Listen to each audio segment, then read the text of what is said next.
What is up, guys? PTK back with another Flesh and Blood discussion video. So it's been a week now since Pro Tour London. Great event, really fantastic. If you haven't seen a couple of the interviews that I uploaded from that, highly recommend checking those out. One was with Soul TCG, aka Tom, and another was with Scott from TCG Prism. Really great interviews, some good insight into the event, and Scott's first time at a Flesh and Blood event, which is fantastic. First time at any event, actually. So we're a week over Pro Tour now. Enigma and Zen have LL'd. So there's only one left in that set, which is new. So potentially, it could be the second set that completely LLs. Obviously, Tales of Aria with Briar, Lexi, and Olden was the first set that LL'd. The sets, I wouldn't say the set's dead, but a lot of the, obviously all three heroes are LL'd. So a lot of the cards are tied with that. A lot of those kind of elemental stuff. So moving on to High Seas and kind of the print runs, really. This discussion really is a lot about the print runs and kind of the lack of at the moment, I guess. So distros and stores, globally are struggling to get product right now in the terms of like Rosetta and Hunted. We know another wave of the Hunted is coming out in July, which was confirmed by James White at the Pro Tour. But we are lacking Rosetta as well. Stores seem to have very little. Speaking to quite a few people from around the world recently, it does seem to be quite hard to get like English product, at least anyway at the moment. My LGS doesn't have anything. I think we just used up Tales of Aria Unlimited for weekly prize and stuff. I think we pay £8 and put 2 packs in.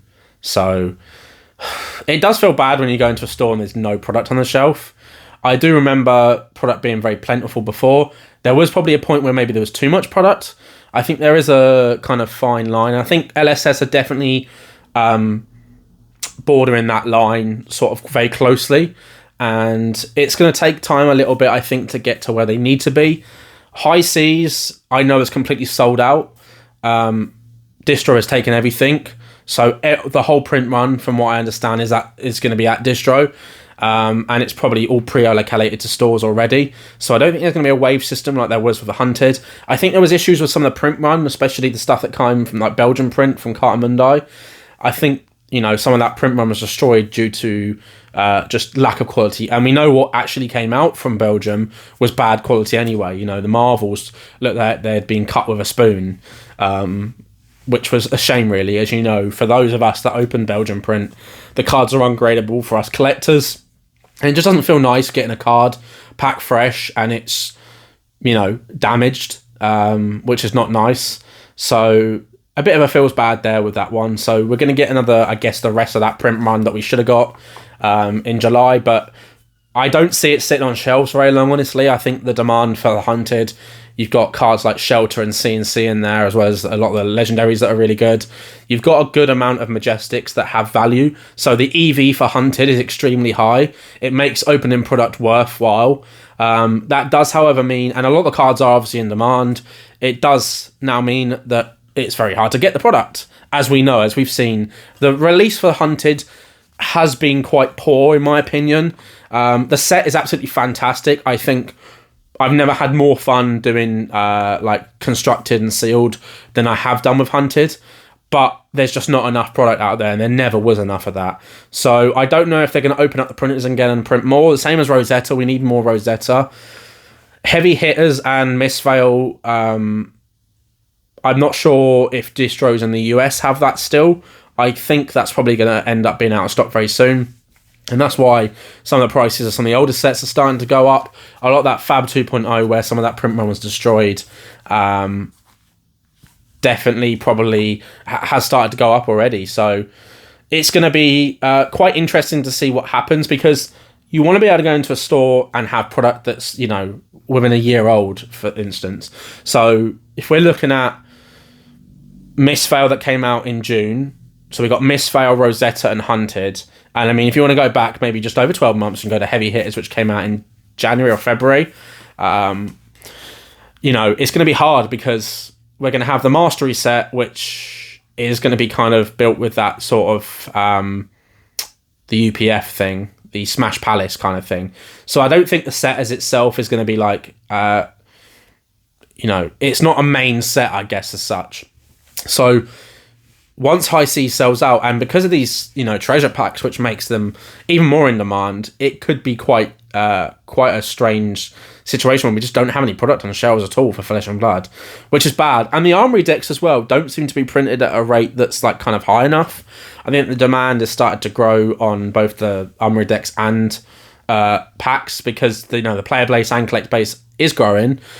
The debate of how fast it's going to grow is obviously up for debate. We don't have physical numbers, but I know that the weekend for Pro Tour was the highest amount of gem signups they ever had, because they had the Learn to Play booths and stuff like that, which was open to anyone. There's going to be a Learn to Play booth and events at UK Games Expo here in the UK. And obviously we know that Flesh and Blood is going to be at San Diego Comic-Con as well, with the release of these, the Viserai and Prism, like, Legend Armory decks, which is interesting. They're exclusive to US events. I think it's what is the other one? Is it Gamma? Or it might be the other. I can't remember what the other one is. The other big expo in America. But yeah, obviously they're exclusive to be in the US. It is strange having products that are exclusive to a country, but I don't think the demand is going to be that high personally for them outside of America. Obviously Viserai just LL'd.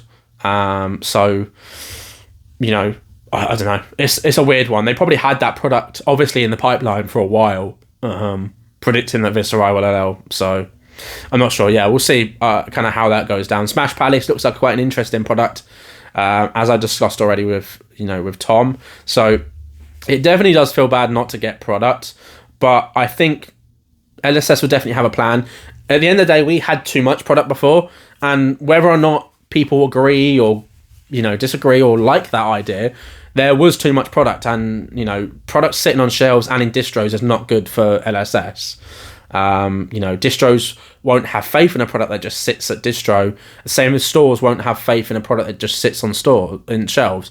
And we had that, after Monarch, a lot of those Fab 2.0 sets, we've only just got rid of Monarch and Toa Unlimited. Even Everfest is still like £50 to £60 a box, which is below retail. So, yeah. I think being patient and understanding that LSS probably clearly have a plan in mind for this. They don't want it to be overprinted.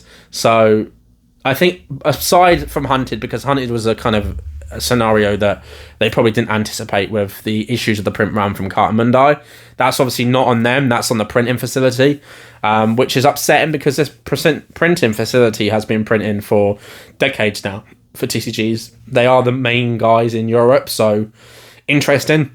Pokemon have their own printing facilities now, so but that is something that's rare. Pokemon are big enough to do that. LSS aren't, unfortunately. They're just not there yet.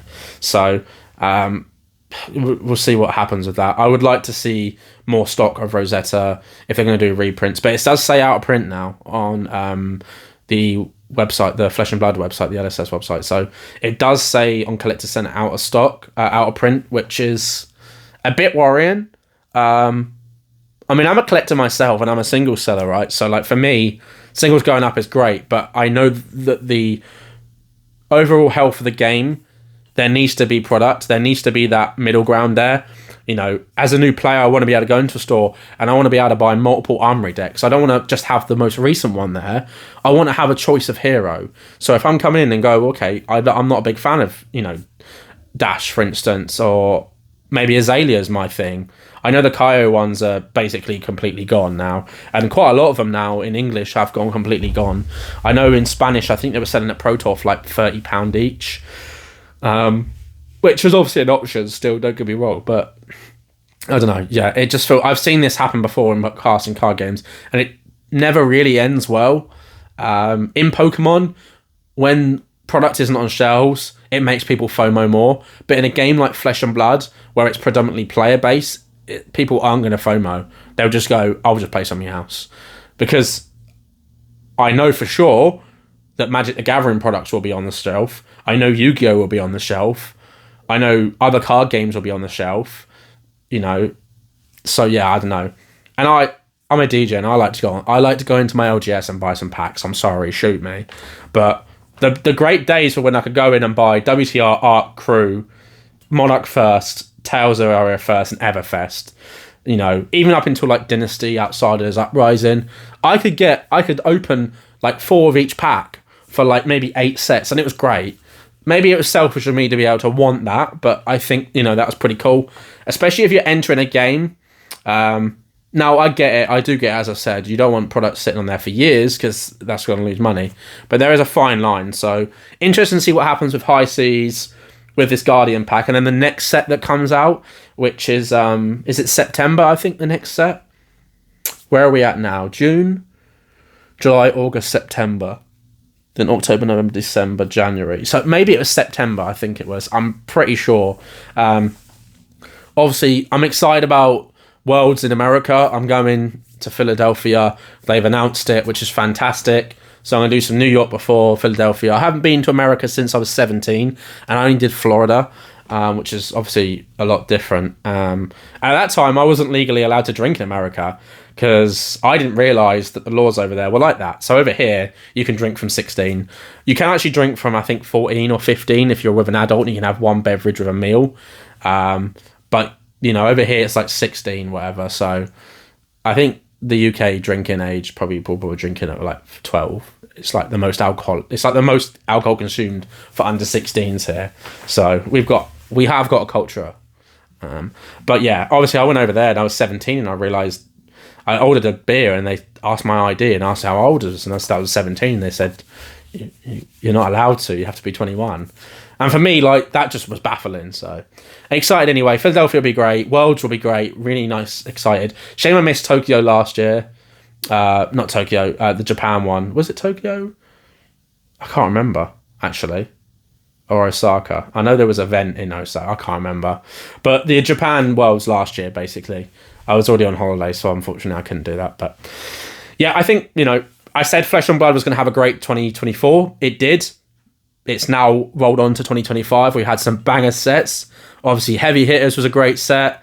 That did really well when it came out. Kaio and Kasai was doing really well. It's kind of dropped off a little bit now since we've had Misfail. Obviously, all 3 of those heroes are pretty strong in there.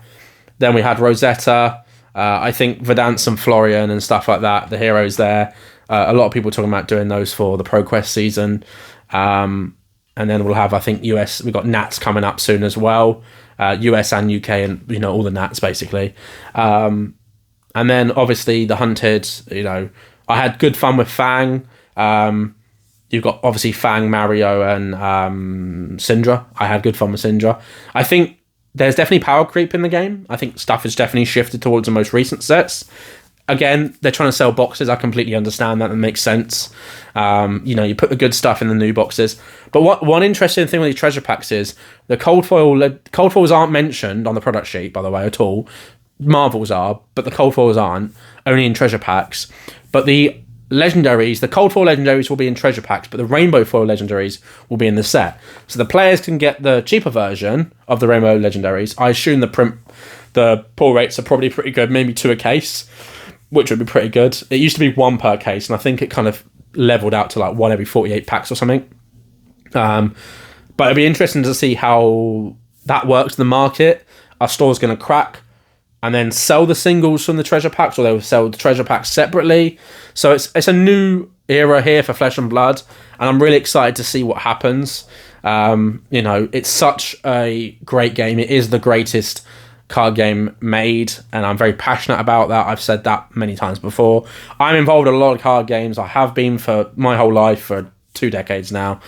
Flesh and Blood is special, and these events like Pro Tour London just reminded me just how special it is. You know, playing the game, doing sealed events, meeting people as well, doing a bit of vendoring with Tyler at Righteous Gaming. Obviously meeting all my friends and some of the other vendors as well that I know. Just absolutely the electricity of these events is fantastic. They are uncomparable to other events that I do. It all looks, by the end of the year, I've done about 40 events this year, and I can guarantee the Flesh and Blood ones are my favourite of all of them. So, as always, please comment, like, and subscribe. We have changed the brand from Poker Tinking to PTK Collectibles. It kind of just makes sense with the shift that we're doing here. We're going to be focused a lot more on more Fab Flesh and Blood content. Not that I haven't done hundreds of videos already on Fab, but we're going to be doing more Fab. We'll be doing more interviews, more vlogs, kind of moving away from the Pokemon stuff. We'll still be doing Pokemon, of course, if you're here for Pokemon stuff.